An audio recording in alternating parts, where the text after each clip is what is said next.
আসসালামু আলাইকুম বন্ধুরা, কেমন আছেন? আশা করি সবাই ভালো আছেন। প্রায় 3-4 বছর ধরে আমি টিকটকে ভিডিও আপলোড দেই, কিন্তু কারো পক্ষে রিয়েকশন ভিডিও বানাই না। তো আজকে একটা বানান লাগতেছে, কেন জানেন? ফেসবুকে টিকটকে ঢুকা যায় না আলম হাসানের বউয়ের কাহিনী।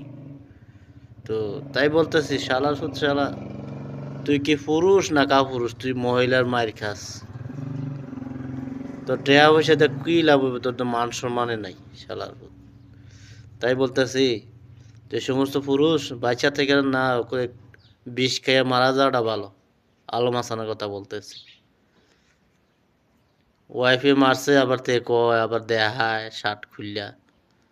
সি সি, সাংবাদিক তো আরেক পাগল শালার হইতে। এরা আরো চায় একটু কাহিনী গুরুত্ব করে বানাতো বিউজ করে কামানোর লেগে।